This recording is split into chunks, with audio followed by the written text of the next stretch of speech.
गावामध्ये त्या माणसाच्या घरी त्या माणसाने गुरुजींना घाई गडबडीत कुठेतरी जाताना पाहिलं. तसा तो माणूस हळूच लपतछपत स्वतःच्या घराजवळ आला. घराचं दार नुसतं आड करून ठेवण्यात आलं होतं. त्या माणसाने ते दार थोडंसं उघडलं. आत सर्वत्र अंधार पसरला होता. त्याने लाईटचं मुख्य स्विच चालू केला आणि ते समोरील दृश्य पाहून तो पुरता हादरला. घरात नयनची ती अवस्था, काळ्या विद्येचं ते सामान.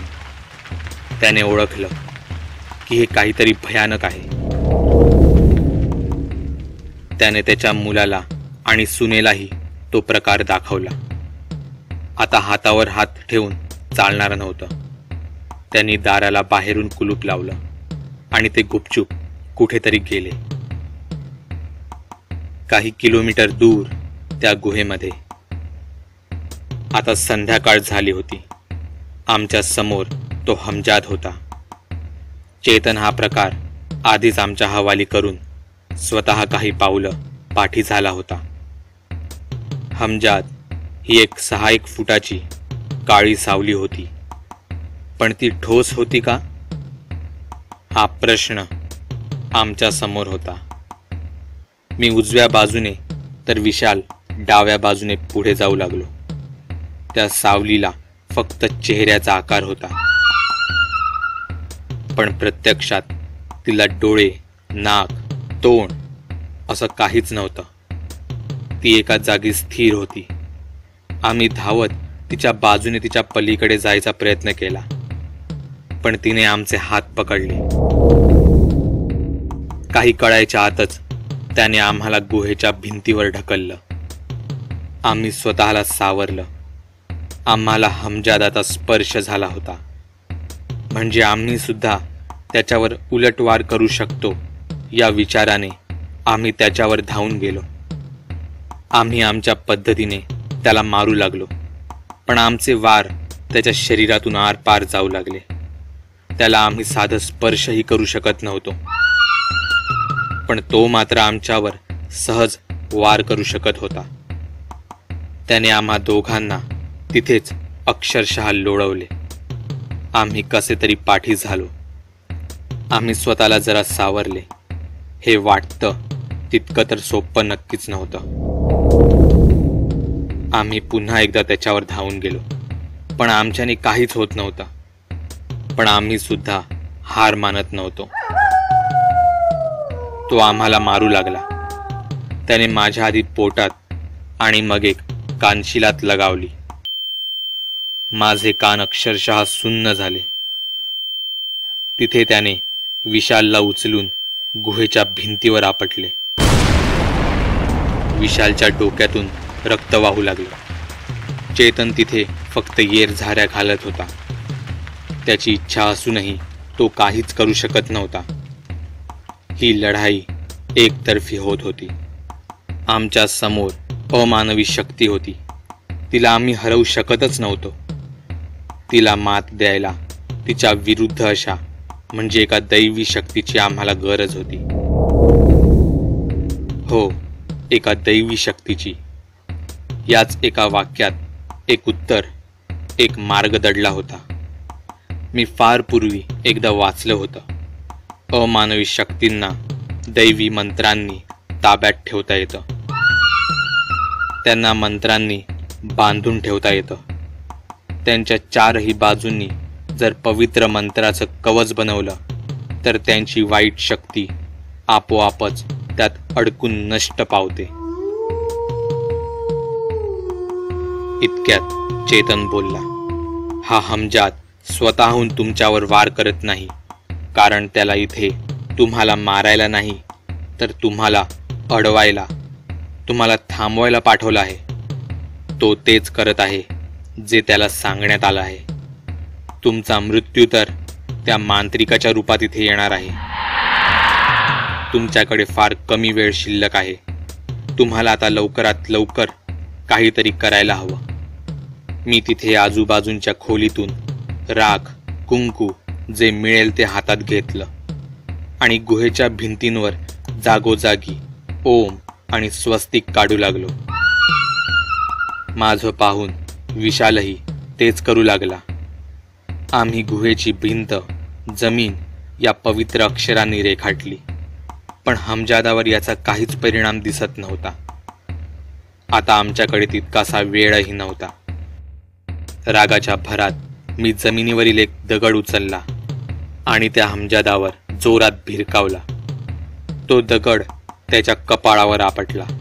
एखाद्या विटेवर दगडाने वार केल्यावर जसा त्या विटेच्या त्या ठराविक भागाचा भुगा होऊन तो हवेत उडतो, तसंच त्या हमजादाच्या कपाळावर आघात होऊन त्याचे कण हवेत उडाले होते. मी आणि विशाल आम्ही एकमेकांकडे पाहिले आणि आम्ही होती नव्हती ती सर्व शक्ती एकवटवून त्यावर अक्षरशः तुटून पडलो. त्या अक्षरांनी त्यांचं काम केलं होतं. विशालने त्याचे पाय पकडले. मी त्याला जोरात धक्का दिला. तो खाली पडला. तो झटपटत होता. मी त्याचे हात घट्ट पकडले होते, पण त्याचा एक हात माझ्या हातातून निसटला आणि माझ्या सरळ डोक्यावर बसला. डोक्यावर एखाद्या हातोड्याने वार करावा तसा तो अनुभव होता. माझ्या डोक्यातून रक्त वाहू लागलं. माझे डोळे जड होऊ लागले. माझ्या डोळ्यांपुढे अंधारी येऊ लागली. मी चक्कर येऊन खाली पडणार तोच मला विशालचा आवाज ऐकू आला. सावर स्वतःला. जर तू आता हार मानलीस तर सगळं काही संपेल. मी स्वतःला सावरलं. मी माझ्या कपाळातून निघणाऱ्या रक्तानेच त्या हमजादाच्या कपाळावर ओम लिहिलं. तो झटपटत होता आणि अचानकच त्याची हालचाल थांबली. तो एका मूर्तीसारखा निर्जीव झाला. आम्ही जवळचाच एक मोठा दगड उचलला आणि तो त्यावर नेऊन आपटू लागलो, त्याचा अगदी भुगा होईपर्यंत. आम्ही दमलो होतो. जोर जोरात श्वास घेत होतो. आमच्यात आता चालायचीही ताकद उरली नव्हती. असे थांबू नका, उठा. तिथे माझ्या गळ्यातील ताईत असेल, ते आधी तुमच्या ताब्यात घ्या. आम्ही धडपडत त्या मार्गाने पुढे जाऊ लागलो. तिथे त्या मार्गाच्या शेवटी एक खोली बनवण्यात आली होती. त्या खोलीत मधोमध एक ताईत ठेवलेलं आम्ही पाहू शकत होतो. त्याच्या आजूबाजूला पुन्हा तेच काळ्या विद्येचं साहित्य होतं. इतक्यात गुरुजी तिथे पोहोचले.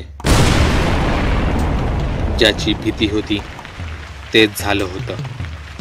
मी धावत जाऊन ते ताईत तेथून उचललं. ते ताईत आता माझ्या हातात होतं. मी खोलीतून बाहेर आलो.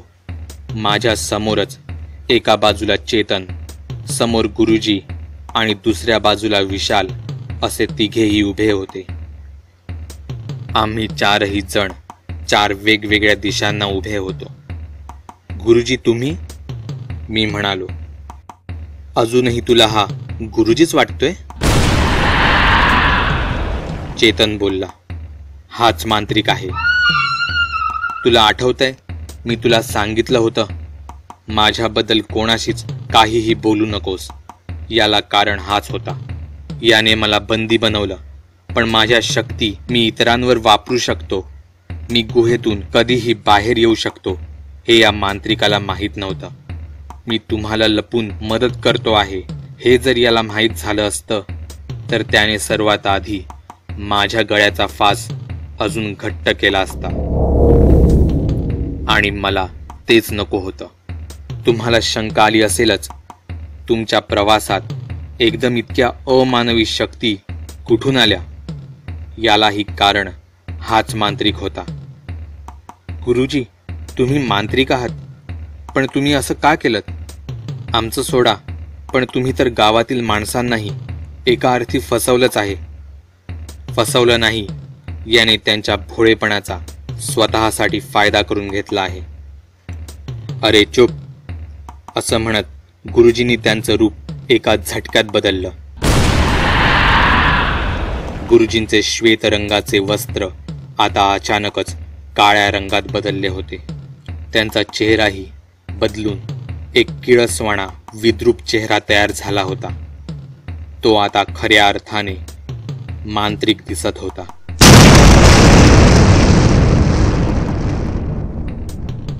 तुला माहित तरी आहे का या मांत्रिक शब्दाचा अर्थ? ज्याच्याकडे अमानवी विद्या आहेत, जो अमानवी शक्तींना ताब्यात ठेवू शकतो, तो असतो मांत्रिक. मांत्रिक कोणाचंही रूप घेऊ शकतो, जसं मी या गुरुजींच्या रूपात वावरत होतो. मांत्रिकाच्या सभोवती दुष्ट शक्तींचं एक वलय असतं. मांत्रिक कोणतीही विद्या काही क्षणात शिकू शकतो. मांत्रिकाची ताकद म्हणजे त्यांची ध्यान साधना असते. मांत्रिक दुष्ट शक्तींनाच नाही तर तुमच्यासारख्या सामान्य माणसांनाही ताब्यात ठेवू शकतो, जसे आज सर्व गावकरी माझ्या ताब्यात आहेत. मांत्रिक तासनतास साधनेला बसू शकतो.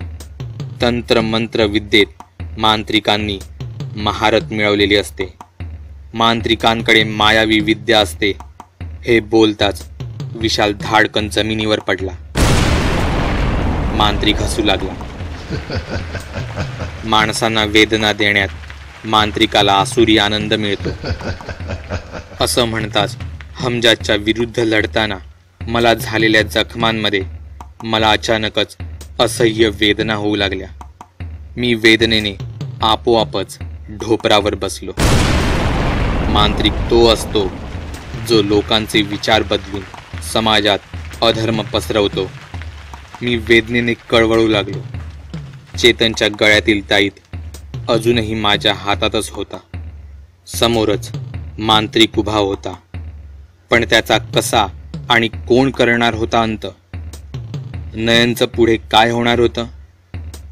तिथे तो गावातील सावकार, तो नक्की कोण होता? त्याच्या घरावर नक्की कसला श्राप होता? या सर्व प्रश्नांची उत्तरे जाणून घेण्यासाठी पाहायला विसरू नका पुढचा निर्णायक भाग. बागुलबुवा. दर आठवड्याला असेच 2 व्हिडिओ पाहण्यासाठी चॅनल सबस्क्राईब करायला विसरू नका. चॅनल सबस्क्राईब करण्यासाठी इथे क्लिक करा. व्हिडिओवर लाईक आणि कमेंट जरूर करा. यासारखेच इतर व्हिडिओ पाहण्यासाठी इथे क्लिक करा. व्हिडिओ जास्तीत जास्त शेअर करायला विसरू नका. हा व्हिडिओ संपूर्ण पाहिल्याबद्दल धन्यवाद.